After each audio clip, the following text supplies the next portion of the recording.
오늘 하나님께 주시는 말씀 로마서 6장 12절에서 23절까지 말씀입니다. 하나님의 말씀을 읽기 전에 한 가지 광고 말씀을 드립니다.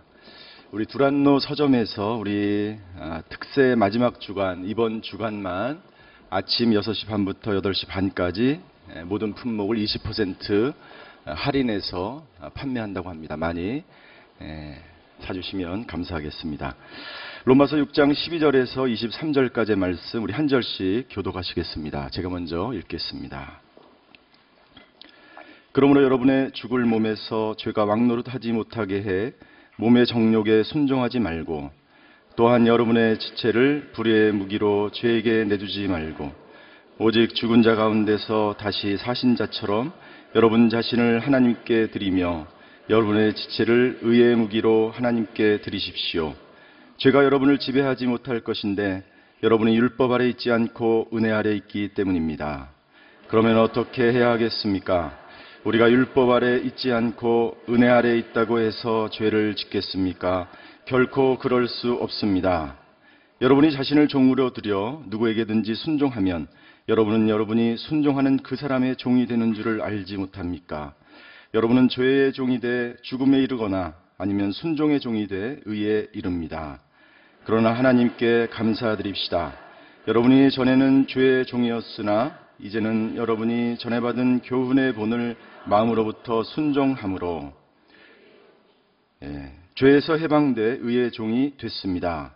여러분의 육신이 연약함으로 내가 사람의 방식대로 말합니다.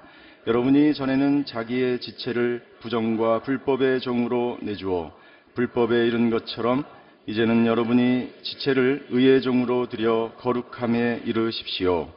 여러분이 죄의 종이었을 때는 의에 대해 자유스러웠습니다. 그러나 여러분은 그때 무슨 열매를 거두었습니까? 이제 여러분은 그런 일들을 부끄러워합니다. 이는 그것들의 마지막이 죽음이기 때문입니다. 22절과 23절 함께 읽겠습니다. 그러나 이제 여러분은 죄에서 해방되고 하나님의 종이 돼 거룩함에 이르는 열매를 맺고 있습니다. 그 마지막은 영생입니다. 죄의 대가는 죽음이요 하나님의 은사는 그리스도 예수 우리 주 안에 있는 영생입니다. 아멘. 죄로부터 참 자유를 이라는 제목으로 우리 이재훈 목사님 계속해서 은혜스러운 말씀 전해주실 때 우리 큰 박수로 우리 목사님 환영하겠습니다.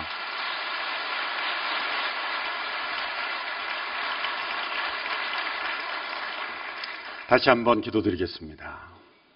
거룩하신 아버지 하나님, 이 아침에도 로마서의 말씀을 통하여 우리에게 복음의 능력을 깨닫게 하여 주시옵시고, 복음에 나타난 하나님의 의를 체험하고 누리며 살게 하여 주옵소서. 죄로부터 자유케 된 십자가의 보혈의 능력을 체험하는 이 새벽이 되게 하여 주시옵시고, 이 복음 안에 살아가는 저희들이 되게 하여 주시옵소서. 예수님의 이름으로 기도하옵나이다. 아멘. 오늘은 로마서 6장의 말씀을 함께 살펴보게 됩니다. 오늘 본문은 12절부터 23절까지지만 1절부터 11절 어제 큐티 본문과 함께 로마서는 6장은 전체로 함께 이해해야만 합니다. 제가 대학 시절에 로마서 6장의 말씀을 깨달았을 때 그 십자가의 그 능력과 보혈의 능력을 체험했던 기억이 납니다. 그로부터 로마서 6장을 얼마나 반복해서 읽었는지 읽을 때마다 그것이 나에게 능력으로 다가옵니다. 로마서 5장의 주제를 한마디로 요약하면 그리스도로 말미암아입니다. 영어로는 through Christ, 그리스도로 말미암아. 한글 번역본에는 정확하게 나타나 있지 않지만 원문에 보면 이 말미암아, 이 예수 그리스도로 말미암아라는 그 전치사가 5번 사용이 되어 있어요. 계속 반복이 되고 있는 전치사. 그래서 우리에게 무엇을 보여줍니까? 우리가 예수님께서 나를 대신하여 죽으신 그 대속의 죽음으로 말미암아 우리가 하나님의 자녀가 되었고 하나님께로 갈 수 있는 길과 진리와 생명이 되신다는 것입니다. 그래서 내가 한 일이 아닙니다. 내가 할 수도 없는 일입니다. 하나님의 사랑과 예수 그리스도로 은혜로 만 인하여 우리에게 거저 주시는 하나님의 은혜인 것입니다. 이 그리스도로 말미암아 우리에게 주어진 축복은 바로 우리가 의롭게 된다는 거죠. 그걸 우리는 믿음으로만 받아들이면 되는 것입니다. 하나님의 선물이요 값없이 주시는 그런 하나님의 은사인 것이죠. 로마서 5장에서 이제 믿음으로 의롭게 된 자들이 누리는 축복, 하나님과 더불어 화평을 누리게 되고 또 그 하나님의 사랑이 마음속에 부어진 바 되고 또 환난 가운데서도 하나님을 기뻐할 수 있는 그런 놀라운 축복을 우리가 받은 것입니다. 로마서 6장에 들어서면서 이제 주제가 바뀝니다. 이제 로마서 5장에서는 그리스도로 말미암아 예수님께서 우리를 대신하여 죽으신 그 죽음에 대해서 설명했다면 로마서 6장에 들어서서는 이제는 우리의 죽음을 설명합니다. 한 단어로 표현하면 그리스도와 함께라는 단어입니다. With Christ. With Christ. 예수 그리스도와 우리와의 관계를 설명하는 전치사들이 여러 개가 등장할 수가 있는데 로마서 5장은 through Christ, 그리스도로 말미암아라면 로마서 6장은 바로 우리가 그리스도로 말미암아 우리에게 주어진 그 축복은 우리가 그리스도와 함께 그리스도께 연합되는 사건이 십자가의 죽음으로 말미암아 우리에게 일어난다는 것입니다. 로마서 5장에는 전부 주어가 그리스도께서 우리가 연약할 때, 우리가 죄인 되었을 때, 우리가 원수 되었을 때에 우리를 대신하여 죽으셨다는 사실을 계속 표현하고 있습니다. 중요한 주어는 예수 그리스도께서라는 것입니다. 그러나 로마서 6장에 오면은 이 주어가 바로 우리로 바뀝니다. 우리가 그리스도와 함께 변화되는 삶,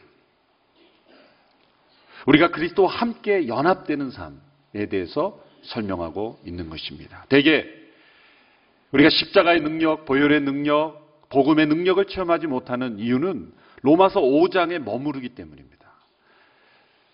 예수님과 당신과 어떤 관계가 있습니까? 라고 하냐면 예수님이 나를 대신하여 죽으셨습니다. 맞습니다. 정답입니다.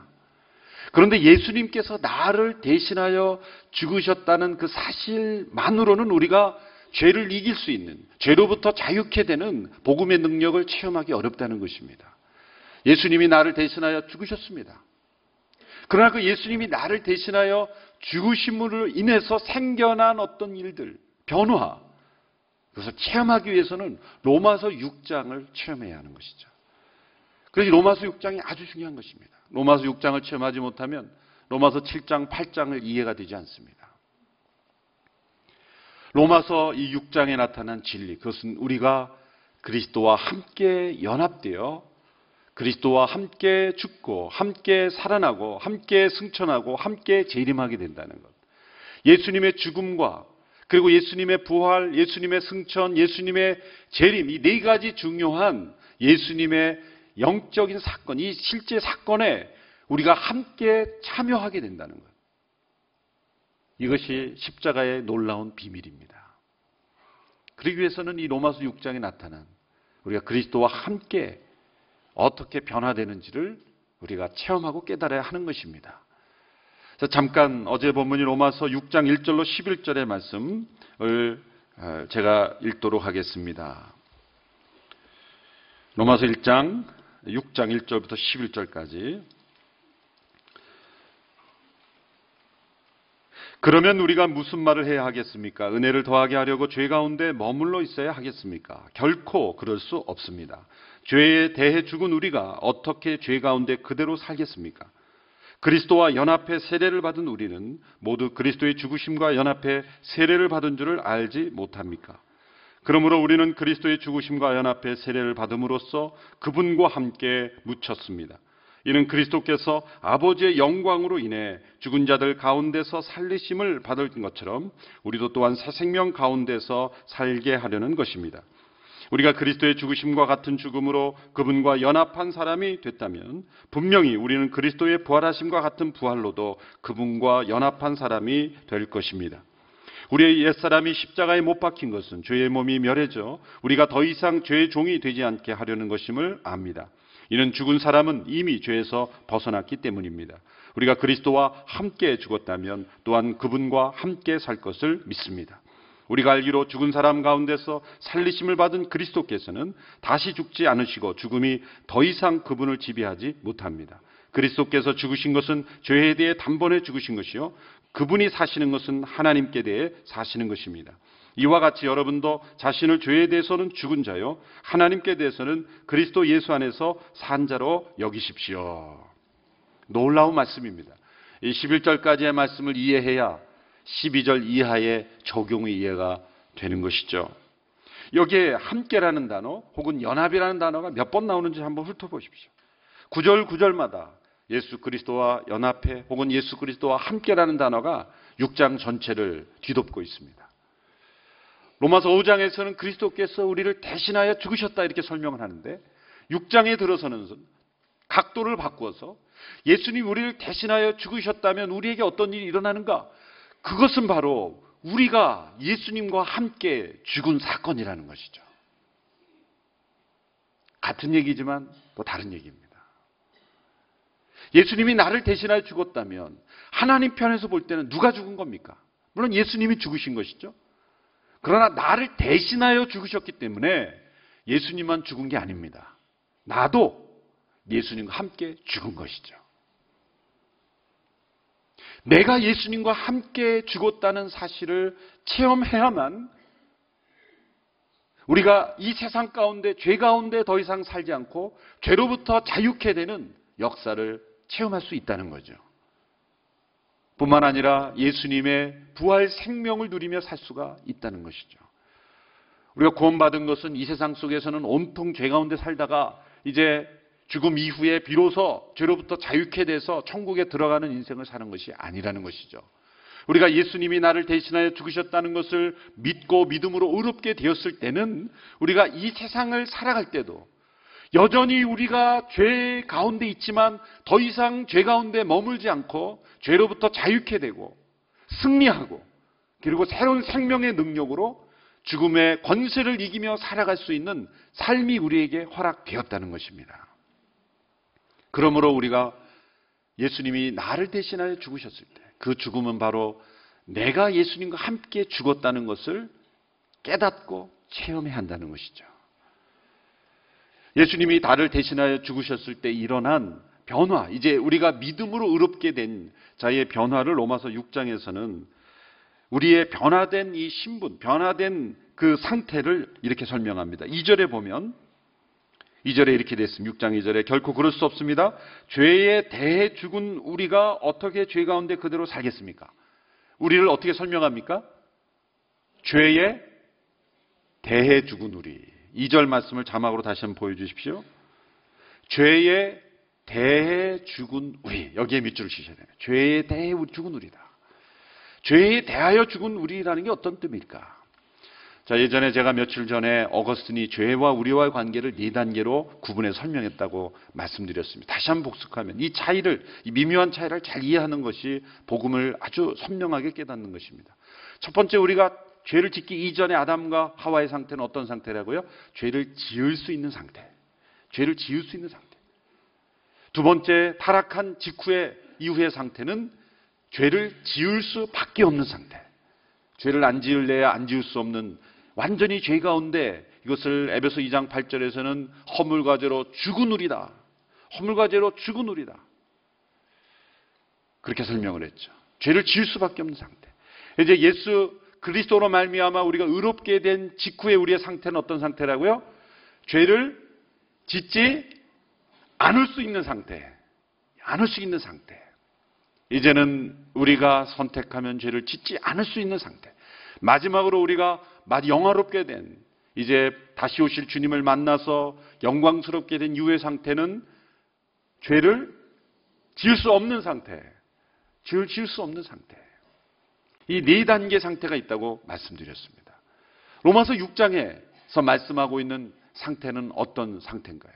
죄에 대해 죽은 우리라는 것은 이제 죄를 짓지 않을 수 있는 상태라는 것이죠. 어거스틴은 약간 다른 말로 사용했지만 같은 말입니다. 죄를 짓지 않을 수 있는 상태. 죄에 대해 죽었다는 것은 우리 안에 있는 죄가 사라졌다는 뜻이 아닙니다. 죄는 예수님 오실 때까지 우리를 괴롭힐 겁니다. 그러나 예전에는, 우리가 그리스도로 의롭게 되기 전에는, 십자가의 대속의 진리를 믿기 이전에는 죄 가운데 있었고 허물과 죄로 죽었기 때문에 죄를 앉을래야 앉을 수 없는 상태에 있었지만 이제는 그리스도로 말미암아 죄를 짓지 않을 수 있는 상태. 이 죄에 대하여 죽은 우리, 반응하지 않는다는 거죠. 죽은 자는 반응하지 않습니다. 아무리 흔들어 깨워도 꼬집어도 때려도 고함을 쳐도 죽은 자는 반응하지 않는다는 거예요. 죄에 대해 죽었다는 것은 이제 죄에 대하여 반응하지 않을 수 있는 존재가 되었다는 거예요. 죄에 대해 반응하지 않을 수 있는 존재가 되었다. 어떻게 이런 일이 가능할까요? 그것은 바로 두 번째 설명을 통해서 우리에게 가르쳐주고 있습니다. 두 번째 설명은 3절, 4절입니다. 6장 3절, 4절을 같이 읽겠습니다. 시작. 그리스도와 연합해 세례를 받은 우리는 모두 그리스도의 죽으심과 연합해 세례를 받은 줄을 알지 못합니까? 그러므로 우리는 그리스도의 죽으심과 연합해 세례를 받음으로 그분과 함께 묻혔습니다. 이는 그리스도께서 아버지의 영광으로 인해 죽은 자들 가운데서 살리심을 받은 것처럼 우리도 또한 새 생명 가운데서 살게 하려는 것입니다. 바로 이 3절, 4절의 이 말씀을 근거로 해서 우리는 더 이상 죄에 대하여 반응하지 않을 수 있는, 죄에 대하여 죽은 자로 살아갈 수가 있다는 거예요. 그 비결은 뭡니까? 3절에 이렇게 설명합니다. 우리를 어떻게 설명하는지 보십시오. 그리스도와 연합해 세례를 받은 우리. 그리스도와 연합해 세례를 받은 우리. 이 그리스도와 연합했다라는 단어가 전치사로 원문의 헬라어를 보면은 에이스라는 전치사. 에이스라는 것은 영어로 표현하면 into입니다. 무엇 속으로 들어가다. 그러면 직역을 하면 이렇게 되는 거죠. 그리스도 속으로 세례를 받은 우리. 그러니까 이상하지 않습니까? 그리스도 속으로 세례를 받은 우리. 저는 가능하면 좀 이상하더라도 직역을 해야 된다고 생각하는데 그리스도 속으로 들어간 세례를 받은 우리. 문법적으로는 이상합니다만 이게 실제 표현한 겁니다. 영어로 표현은 were baptized into Jesus Christ. 예수 그리스도 속으로 세례를 받았다. 그것은 무엇입니까? 세례란 이제 그리스도의 몸 안으로 연합되어 들어가는 사건이라는 거예요. 그리스도와 연합해라는 말이 틀린 번역은 아닙니다. 가장 어쩌면 잘된 번역이죠. 이제 세례란 무엇입니까? 우리가 그리스도의 죽음과 하나가 되어서 그분의 죽으심을 통해서 예수 그리스도의 몸에 연합되는 사건, 이것이 세례인 것입니다. 세례란 단지 우리가 물로 뿌림을 받아서 이제 내가 예수 믿는다는 고백을 하는 어떤 징표에 불과한 것이 아닙니다. 이 세례는 더 깊은 영적인 의미가 있는 것이죠. 우리의 세례식은 우리의 장례식인 것입니다. 우리의 옛사람이 장례되었다는 거죠. 미국의 어느 침례교 목사님은 세례를 줄 때 저희는 장로교는 성부와 성자와 성령의 이름으로 세례를 주노라 이런 세례 코멘트를 하는데 어느 침례교 목사님 뭐라고 설명하냐면 I kill you in the name of Jesus. 내가 예수님의 이름으로 너를 죽인다. 섬찟한 멘트죠. 그러나 사실 그게 가장 정확한 멘트예요. 물에 잠기다. 베프티즘이라는 것은 밥티죠. 물에 잠기다는 뜻이에요. 물에 잠기면 어떻게 됩니까? 물에 잠기면 죽습니다. 물에 잠겨서 안 나오면 죽는 겁니다. 물을 뿌리고 혹은 물에 잠기고 세례건 침례건 우리의 머리 위에 물을 뿌린다는 것은 이제 우리가 물에 잠기다라는 거예요. 우리의 옛사람이 죽음을 선언하는 거예요. 이제 물에서 다시 나올 때 그것은 부활의 의미를 상징하는 거예요. 이제 그리스도와 연합해. 그것은 into Jesus Christ. 그리스도 안으로 우리가 들어간다는 거예요. 그러면 그냥 들어갈 수는 없어요. 우리가 죄 가운데 있는 상태로는 그리스도의 몸으로 연합될 수가 없는 것입니다. 그리스도의 몸 안으로 들어가기 위해서는 반드시 십자가를 통과해야 돼요. 십자가와 먼저 연합이 돼야 되는 거예요. 십자가 먼저 연합이 된다는 것은 우리의 옛사람이 예수님과 함께 십자가에 못 박혀야 된다는 거예요. 그래서 이 예수님의 죽음과 관련해서 이 5가지의 역사적 시점이 있어요. 이게 말로만 들으면 여러분이 혼동될 수 있으니까 노트에 번호를 한번 매겨보세요. 1, 2, 3, 4, 5 이렇게 매겨놓으시면서 간단한 메모를 하면서 들으셔야 될 것 같습니다. 첫 번째 역사적 시점은 예수님이 십자가에서 죽은 시점입니다. 2000년 전에 예수님이 십자가에서 골고다 언덕에서 죽으신 시점. 첫 번째 제1의 역사적 시점이에요. 예수님의 죽음, 역사적 죽음. 우리는 그 죽음을 실제로 눈으로 본 적이 없고 기록으로만 우리가 보고 듣고 있습니다. 두 번째 역사적 시점은 내가 예수님을 믿음으로 영접함으로 의롭게 된 시점. 그것은 예수님께서 나를 대신하여 죽으셨다라는 것을 믿은 영접한 시점. 바로 그때 우리가 믿음을 의롭게 되는 거예요. 그 십자가의 죽음이 나를 대신하여 죽으셨다라는 것을 믿은 시점. 예수님이 십자가에서 돌아가신 제1의 역사적 시점과 내가 예수님을 믿고 의롭게 된 시점은 분명히 다른 시점이죠. 다른 시점이에요. 그래서 내가 예수님을 믿고 의롭게 된 시점이 예수님 십자가의 죽음이 나를 위한 죽음이라는 걸 받아들인 시점이 제2의 역사적 시점이라면 제3의 역사적 시점이 있습니다. 그것은 뭡니까? 내가 예수님과 함께 십자가에 못 박힌 시점인 거예요. 놀랍게도 우리가 예수님이 나를 대신하여 죽으셨다는 걸 믿는 그 순간 사실 동일한 사건인데 우리는 다시 과거로 가는 거예요. 믿음으로.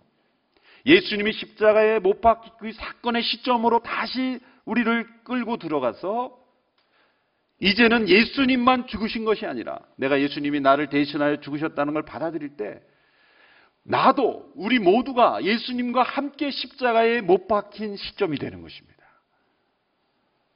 우리가 예수님 믿을 때 우리의 믿음은 예수님의 십자가 사건으로 다시 우리를 데리고 가는 거예요. 그래서 예수님의 그 십자가의 죽음에서 나의 옛사람도 함께 죽게 되는 거예요. 거기서 끝나지 않습니다. 제4의 역사적 시점이 있어요.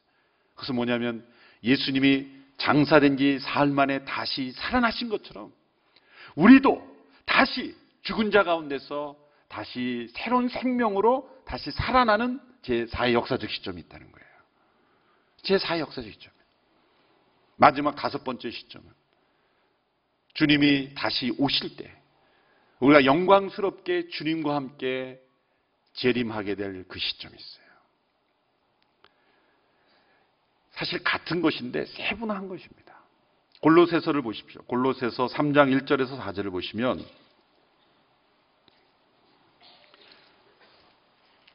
골로새서 먼저 2장 12절 13절을 먼저 같이 읽겠습니다. 자막을 통해서 함께 읽겠습니다. 골로새서 2장 12절부터 13절 함께 읽습니다. 시작.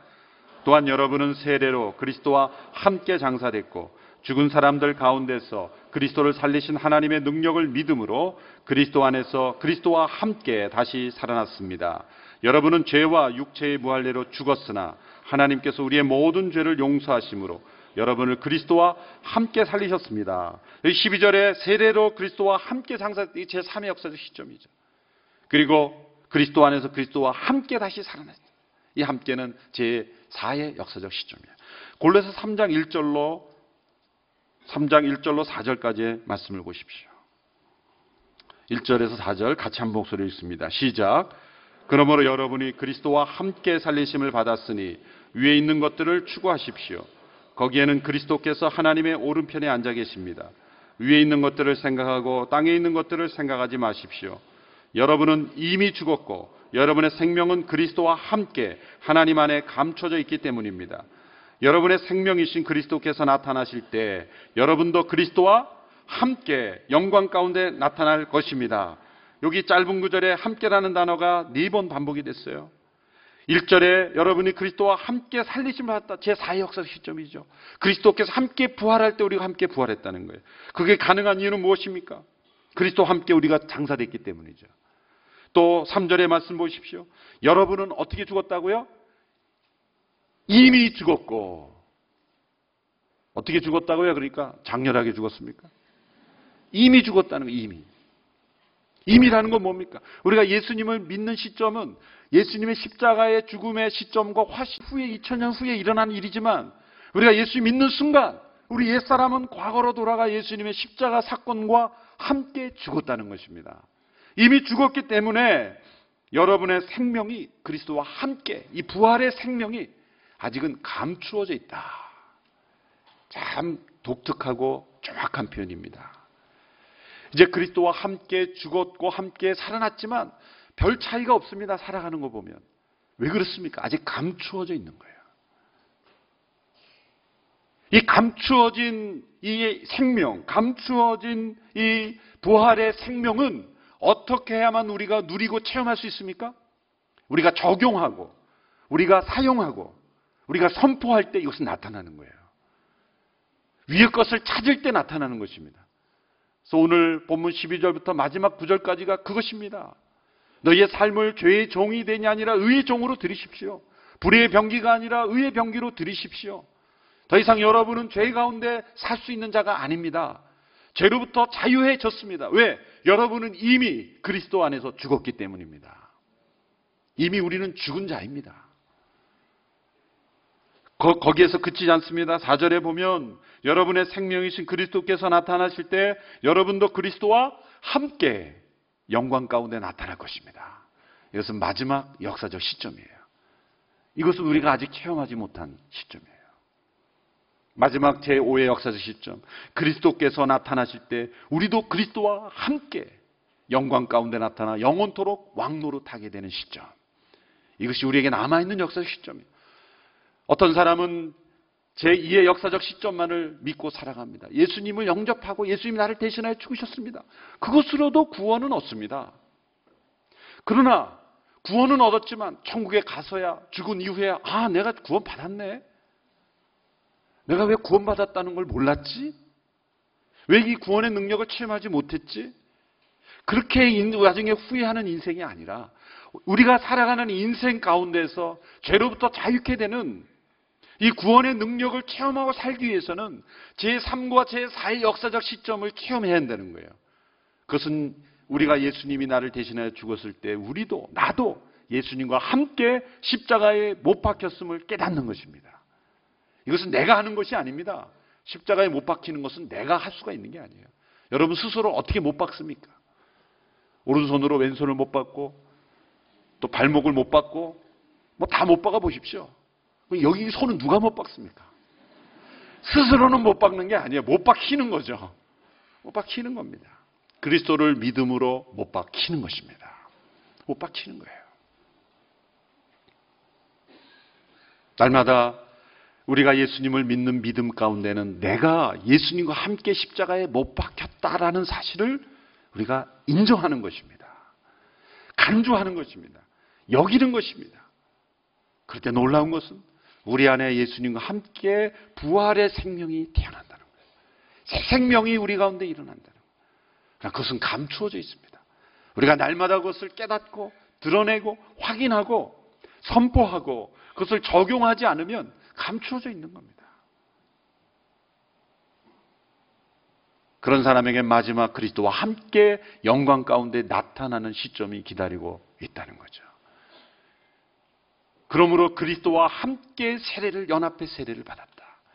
이것이 바로 그리스도의 한 몸됨을 체험하는 영적 비결인 것입니다. 여러분 갈라디아 2장 10절에 사도 바울이 놀라운 고백을 했어요. 로마서 6장을 한 구절로 요약한 것이 바로 갈라디아서 2장 20절이에요. 새벽에 나오신 분들은 거의 대부분 암송하실 거예요. 같이 한번 암송해 볼까요? 시작. 내가 그리스도와 함께 십자가에 못 박혔나니 그런즉 이제는 내가 산 것이 아니요 오직 내 안에 그리스도께서 사신 것이라. 이제 내가 육체 가운데 사는 것은 나를 사랑하사 나를 위하여 자기 몸을 버리신 하나님의 아들을 믿는 믿음 가운데 사는 것이다. 아멘. 못 외운다고 너무 주눅 들지는 마십시오. 내가로부터 시작을 해요. 그리스도께서 나를 대신하여 이렇게 설명하지 않고 내가 그리스도 어떻게? 함께 십자가에 못 박혔나니. 여러분 십자가에 못 박힌 적이 있습니까? 나는 못 박힌 적이 없습니다. 그래서 그것을 체험한다고 필리핀이나 이런 캐톨릭 일부 진영에서 진짜 막 사람을 못 박고 그러잖아요. 그런다고 그게 체험이 되는 겁니까? 우리를 못 박으라고 그 말씀을 주신 게 아니에요. 이미 과거에 못 박혔다 그러는 거죠. 예수님의 십자가에 못 박힐 때 나도 함께 못 박혔다는 것이 복음의 진리인 것입니다. 나의 옛사람이 못 박힌 거예요. 내가 느끼지를 못하는데요. 그것은 진정한 믿음으로 받아들이지 않았다는 거예요. 이건 일어난 사건이고 사실이라는 거예요. 그래서 우리는 고난주간이 되면 십자가 대행진, 그래서 십자가를 지고 걸어가기도 하고 그런 고행을 통해서 그걸 체험해 보려고 하지만 사실은 믿음으로 받아들이는 것이 체험하는 것입니다. 제가 미국에 있을 때 재미있는 그 신문 스크랩을 봤는데, 신문에서 국민일보를 봤어요. 고난주간이었는데 이 그 사진에 십자가 대행진, 한국 교계 지도자 목사님들이 이 십자가를 지고 이렇게 행진하는 모습이 나왔어요. 근데 참 어르신들이 무거운 십자가 지고 고생하신다, 이렇게 제가 안쓰럽게 쳐다봤는데 신문을 자세히 보면서 제가 발견한 것이 있어요. 뭐냐면 십자가 밑에 바퀴가 달려 있었어요.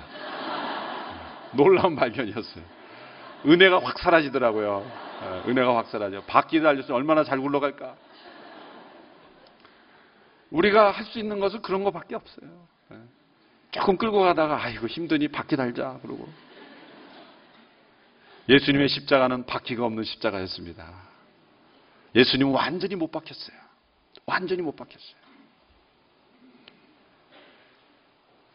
그 완벽하게 이루어진 십자가의 은혜를 내가 믿음으로 받아들일 때 나도 나의 옛사람이 십자가에 못 박혔다는 거예요.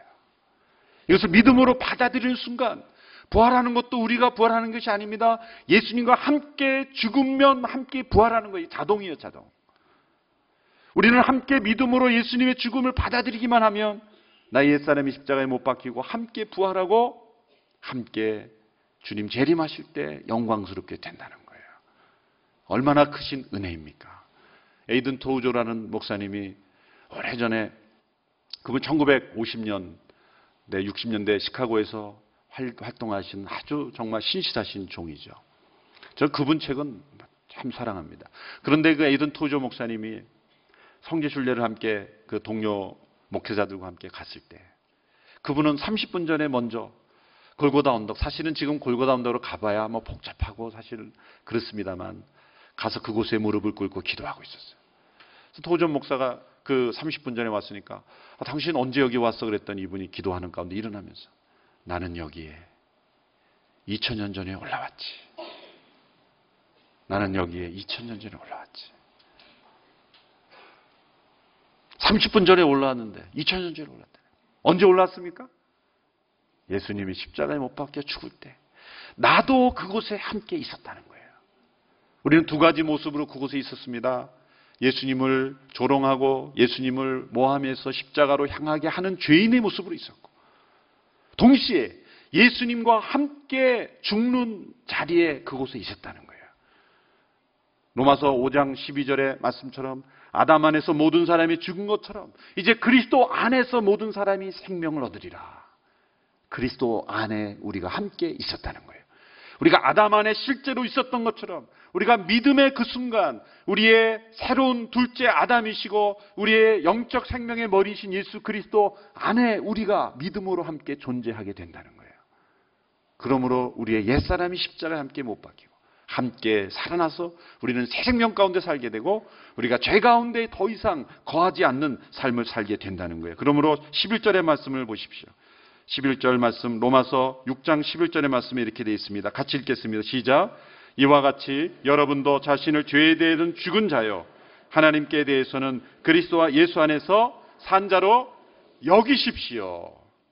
이제는 우리에게 일어난 변화는 죄에 대해서는 죽은 자요 하나님께 대한 살아있는 자가 됩니다. 예전에는 어떤 사람이 됐어요? 죄에 대하여는 살아있는 자요 하나님께 대한 죽은 자였다는 거예요. 하나님께 죽었으니 하나님께 반응하지도 않고 하나님의 음성도 못 듣고 하나님을 사랑하지도 않고 하나님의 죽은 자야. 하나님과 관계가 단절됐고 오로지 죄와 관계만 맺는 인생. 죄에 대하여는 산 자요 하나님께 대한 죽은 자였는데 이제는 어떻게 됐습니까? 십자가로 말미암아 우리 옛사람이 못 박힘으로 이제는 죄에 대하여는 죽은 자요 하나님께 대한 살아있는 자가 되었다는 거예요. 그러므로 여기라는 거예요. 이 여긴다는 것은 거짓을 사실로 여기라는 게 아니라 사실을 사실로 여긴다는 거예요. 이 여기다, 이게 믿음입니다. 믿음은 언제나 여기입니다. 간주합니다. 하나님의 자녀임에도 불구하고 하나님의 자녀라는 것을 깨닫지 못하고 간주하지 못하고 살면 능력이 나타나지 않는 거예요. 우리가 하나님의 자녀됨을 날마다 여기고 간주하고 사시기를 축원합니다. 믿음으로 의롭게 된 자를 여기시기를 바랍니다. 우리가 성도라는 것을 여기고 사시기 바랍니다. 죄에 대하여 죽은 자요 하나님께 대한 산자로 여기며 살아갈 수 있게 되기를 바랍니다. 이런 배경에서 12절부터 23절까지 보면 같은 말씀을 반복하고 있습니다. 이제 세 가지의 우리의 대조된 모습을 보여주고 있습니다. 12절, 13절을 같이 읽습니다. 시작. 그러므로 여러분의 죽을 몸에서 죄가 왕노릇하지 못하게 해 몸의 정욕에 순종하지 말고, 또한 여러분의 지체를 불의의 무기로 죄에게 내주지 말고, 오직 죽은 자 가운데서 다시 사신 자처럼 여러분 자신을 하나님께 드리며 여러분의 지체를 의의 무기로 하나님께 드리십시오. 이게 여길 뿐만 아니라 드려야 하는 것입니다. 이것은 우리의 노력과 율법으로 우리가 의롭게 된다는 것이 아니라, 이제 우리의 옛사람이 십자가에 못 박혀 죽었으니 죄에 대하여 죽은 자가 되고 하나님께 산 자가 됐으니 이제 우리의 지체를 불의의 무기가 아니라 의의 무기로 드릴 수 있다는 거예요. 드릴 수 있다는 거예요. 두 번째 14절 15절에서는 그것이 가능하게 된 이유, 우리가 더 이상 죄를 짓지 않고 죄 가운데 있지 않을 수 있는 이유가 무엇입니까? 14절의 말씀을 보십시오. 시작. 죄가 여러분을 지배하지 못할 것인데 여러분이 율법 아래 있지 않고 은혜 아래 있기 때문이다. 기가 막힌 말씀입니다. 여러분, 율법 아래 있는 것이 편합니까? 은혜 아래 있는 것이 편합니까? 어떻게 보면 제가 좀 역설적으로 설명하는 건데요. 율법 아래 있는 게 어떻게 보면 편합니다. 율법은 잘못하면 그냥 벌 받고 끝나버리거든요. 근데 은혜는 용서가 있기 때문에 내버려 두질 않아요. 잘못해도 용서하고 다시 시작하라, 다시 시작하라. 끊임없이 다시 시작하는 기회를 주는 거거든요.